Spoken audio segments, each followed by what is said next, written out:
This is an example of another problem at the AC analysis tutorial, level 1, but this is a second type of problem. So we'll go into AC analysis, and as we noted before, this basically covers things like voltage and current division, which is on level 1. So let's do that. And I'm going to select the second type of problem, which is different than the one in the first video, the part 1 video. We could look at an example if we want. And we can see that this is going to be a single node pair circuit. Notice there's one node at the top and another one at the bottom with two current sources that are present, and therefore those two current sources can be combined. Also, these impedances can be combined, these two capacitive impedances, and so that's being done here. And the idea is to get this down into the form of a current divider, since it's single node pair. And we do that by combining the two current sources together. We have to pay attention to their sense, because both of these current sources are actually pumping charge from the top node to the bottom node, neglecting their AC nature for the moment. And therefore they add their values. And so here we've added those two values, the 2 angle 90 and the 8 angle 0. And then that on a calculator works out to 8.25 angle 14 degrees. Remember, this is kind of like a vector addition you do using the complex number capabilities of your calculator. And we could combine those two, but in this case it's just done it with all three. And Circuit Tutor allows you to have up to 3 elements in parallel for current division or voltage division, or well, voltage division wouldn't be in series, but 3 elements in parallel for current division. And so we just use the standard current divider formula, where we have this current, which then multiplies the basically admittance of interest, which is 1 over 3, divided by the sum of the admittances of all 3. So the admittance are the reciprocal of the impedance, so that would be 1/3 plus 1 over minus J6 plus 1 over minus J3. And that could also be written in terms of the admittances directly evaluated here. Either way, we can calculate that. Now, do notice that this current points down, which means that that current then is going to return to the top node this way through that resistor. So this has the same sense as the current I0. Therefore, there's a plus sign out front here. If I0 were reversed and pointing down, then because this current goes up through here, and then some of it goes up through here, and some of it goes this way, it would be going in the opposite sense to I0 if I0 were instead pointing down. In that case, we would need a minus sign out front here. But because these have the same sense, that has a plus sign. And then the last step here is to take the value. Well, after you compute this on a calculator, you'd get this 4.57 angle negative 42.3 degrees amps. And then we take the inverse phasor transform to put it back in the time domain. Remember that all this problem is given to us in the phasor domain, which we know because the values of the capacitor are not in farads, instead they're in ohms, which means we've already converted it into the phasor domain. Now, in a more realistic problem, we would actually give you these capacitances in farads and let you convert it yourself. But just to save time here, this is being done this way. So then we use the value of omega that was given, the 8 kiloradians per second, which becomes 8,000. And that goes to the standard form of a cosine function with the indicated amplitude 4.57 and the phase angle of negative 42.3 degrees. Okay, so that's just the example. And now let's work an actual problem of that type on level 1. Okay, so again, if we look at this a little bit carefully, we can see that we actually have 2 nodes here. This is all one node here, even though it's not colored. And then up here, this and all this, that's the second node. So we actually have a single node pair circuit there, although it might not immediately look like that. So it can be written as a current divider, provided that we have only one current source. But in this case, we actually have 2 current sources in the problem, both going from the bottom node to the top node, or pointing in that direction. So we need to combine those to simplify it. And we have the option perhaps of combining some of these other elements that are in parallel, because notice that all of these elements basically connect the bottom node to the top node. And so all 4 of these elements are in fact in parallel. And we don't have current division formulas in Circuit Tutor that handle 4 elements, so we will actually need to combine some of those. So we're going to simplify the circuit there. And so now let's first work on these current sources. So we have a value of 3 angle 0 and another one of 9 angle 45. So the first question is, do we add those or subtract them? Are those current sources helping each other or fighting each other? So we notice that each current source points from this bottom node to the top. So it's pumping charge from the bottom to the top. Since they're both doing the same thing, that means that they're helping each other. So these current sources need to be added rather than subtracted. If either one of them was pointing down, then we would need to subtract. If they were both pointing down, of course, then we would add them, but the resulting value would point down. So we're going to do that math now on a calculator directly. So I'm going to use an emulator here for a TI-8384. Let's just clear that out first to start. And one thing we have to be very careful about, if you notice this setting shows that I'm actually in a complex mode. In fact, I'm in polar mode here, which I want to be in, and I'm also in degree mode. Now, initially, your calculator by default will not be in that mode. It'll be in real mode, and it'll probably say real here.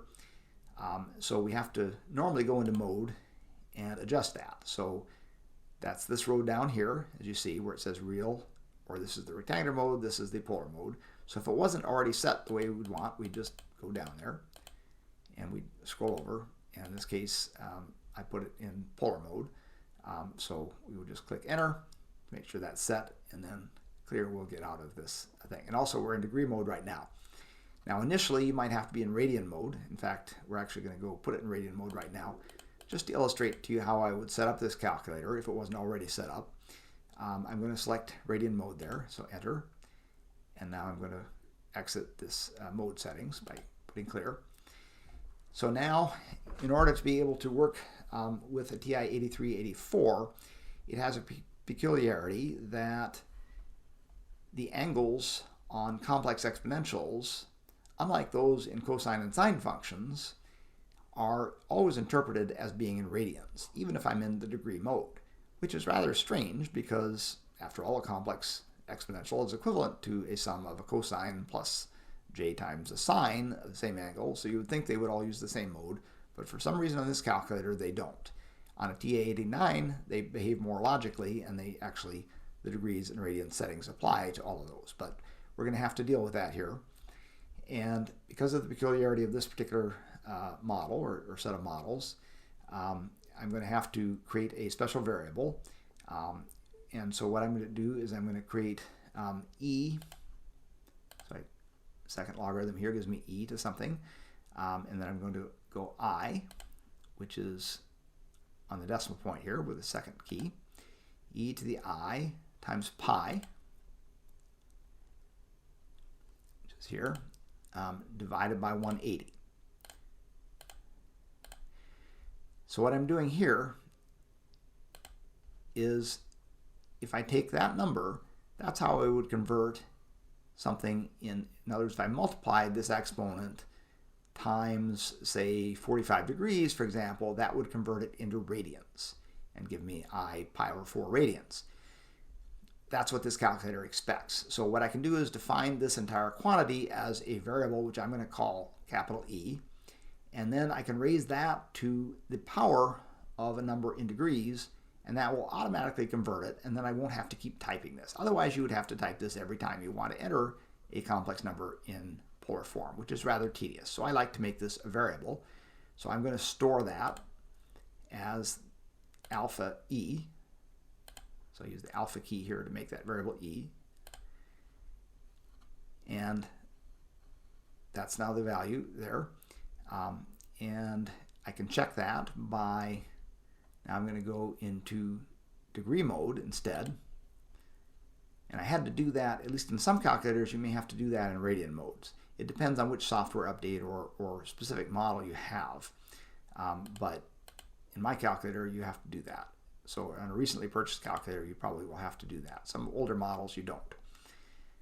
Okay, so we're going to enter there and put it in degree mode.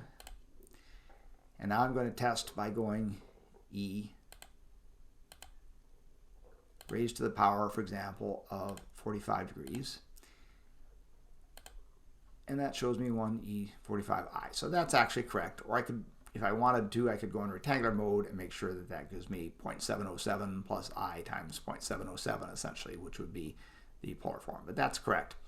So now let's do the actual calculation. So I need to have a 3 angle 0 is just really a 3. So I have 3 plus this value, 9 angle 45. So now I can go 9 times that e variable that I already defined. And remember, I have to raise that to a 45. Basically, that's an easy way of entering that now. And now I can just enter that. And that gives me the value directly. Remember, I'm in degree mode now. So that's going to be a net value here, which I'll enter directly as 11.32. And then the angle is going to be 34.2 degrees. And then the other current source, remember, I want to make this now zero valued because I'm putting all the value over here. So a zero valued current source, remember, is an open circuit. And so we're going to delete that. I can either use the delete key on my keyboard or press the delete key here. So I'm just going to use the one on my keyboard since I have it selected. And that goes away. And now I'll check the combination of those two current sources. And that is, in fact, correct.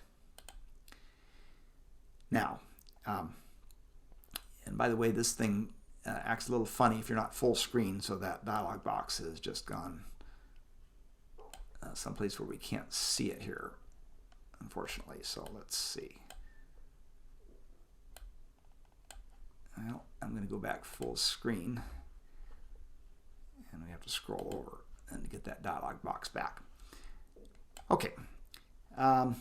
Actually, I'm just going to, because of that little quirk, I'm going to go out of the circuit editor and then go right back in. That'll avoid that problem. Okay, so now I want to combine some of these in parallel. I can't combine this one because it has a sought current through it. Now, I could do a sought variable transformation and perhaps do it that way. That's one way of doing the problem. But just to keep it simple, I'm simply going to combine the other three that are all in parallel, namely the 2 ohm, the J9 ohm, and the minus J1 ohm. So to combine those in parallel, remember that when you combine impedances in parallel, they combine like conductances, which means we have to take the reciprocal of the sum of the reciprocals of these three values. So again, we'll do that with our calculator. Is the easy way to do that. So I'm going to take 1 divided by parenthesis for the denominator. And first I have a reciprocal of 2, which I could just do that as 0.5 is probably easier, plus the reciprocal of J9. Now you might know that that's 0.1111J, or I'm sorry, negative 0.111J, but we can also just enter it directly as 1 divided by parenthesis I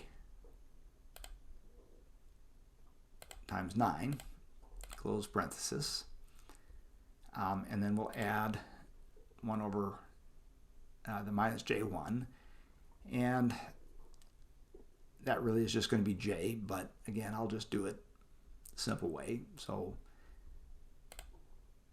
1 divided by negative I, and then we have to close the parenthesis for the denominator. And now if we push enter, now we have our sum there. So I can replace any one of these elements. So let's just use this one, it doesn't really matter. And the magnitude now is 0.9805.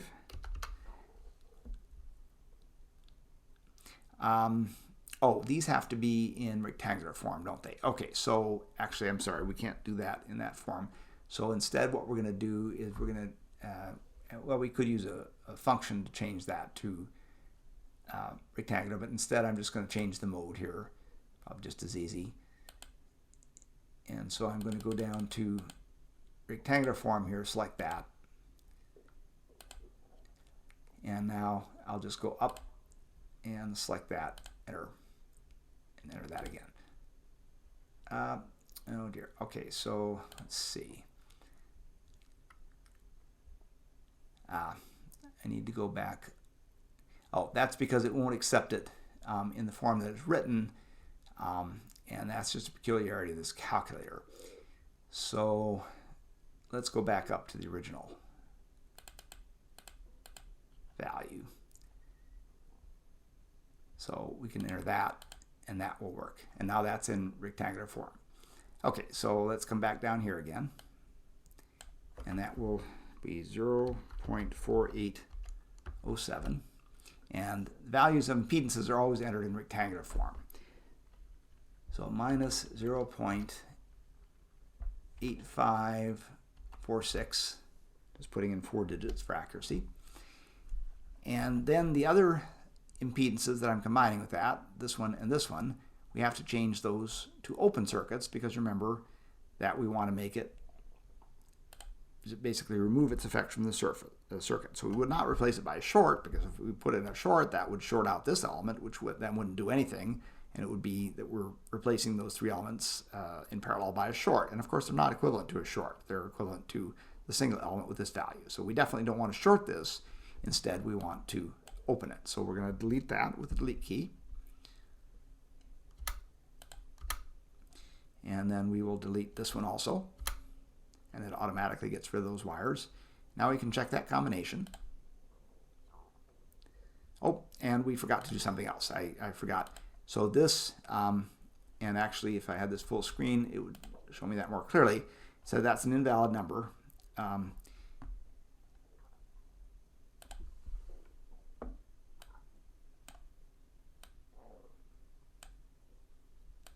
Oh, and I forgot the J there. That's what happened. Okay, so I have a J.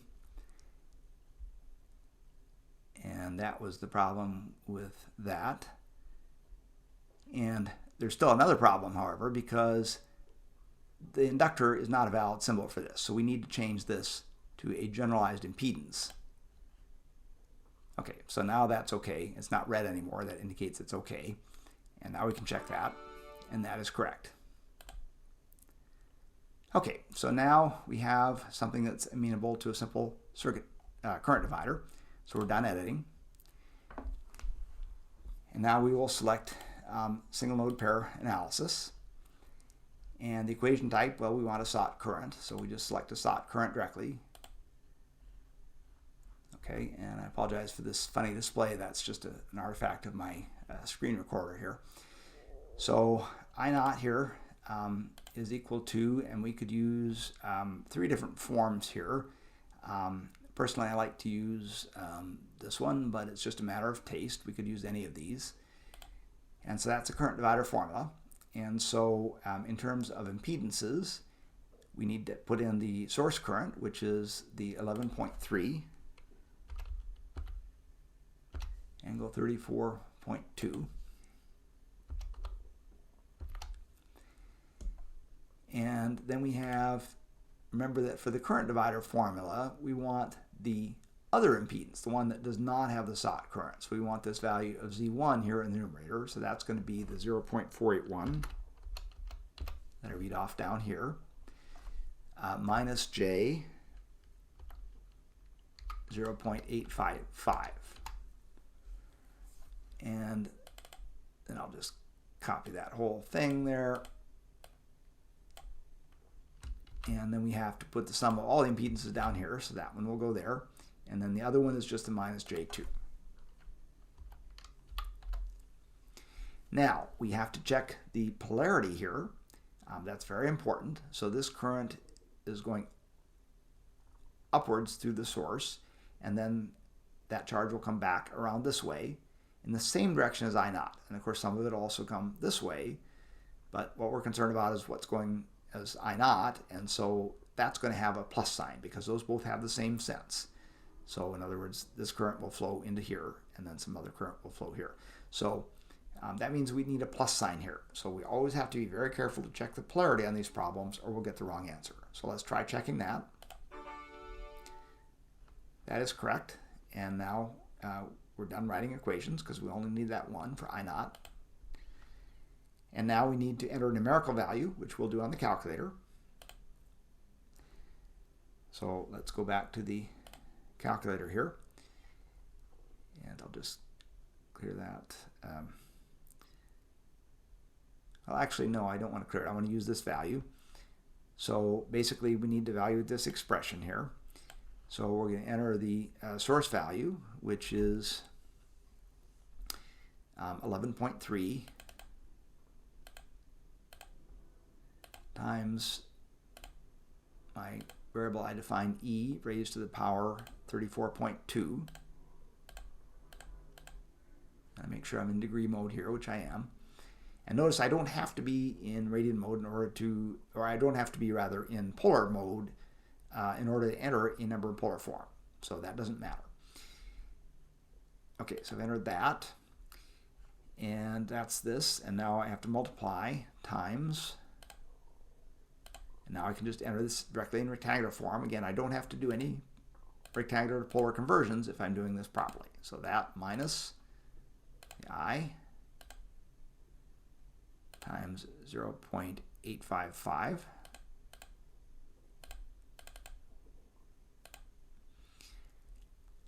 and then I need to divide all that by a parenthesis, and of course those just can be added directly, so I'll just put them all in at once there. So we have 0.481 minus I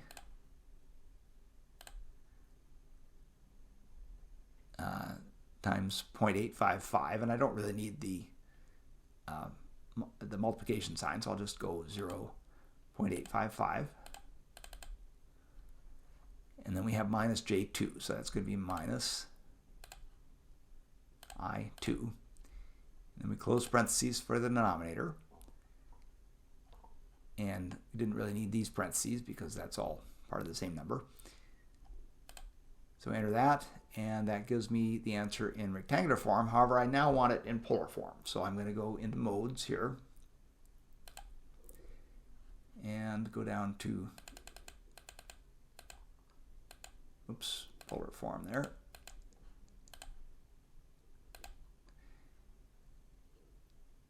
And now I can just go up, select that, and enter that again, and that will give me polar form, because here it actually requires me to enter in polar form. So this will be 3.829, and then the angle will be, well, that's basically just 54 degrees. Make that full screen there, and we check that. And that is correct. And so the final step is to put this into the time domain, or to do the inverse phasor transform on this I0 value. So the 3.83 becomes the magnitude here.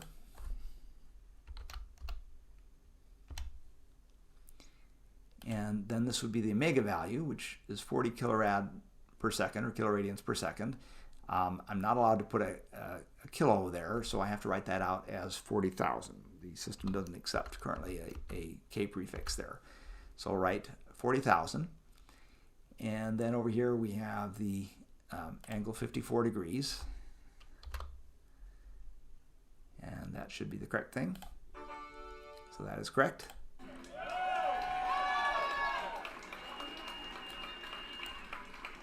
And we do have the option to view a detailed explanation,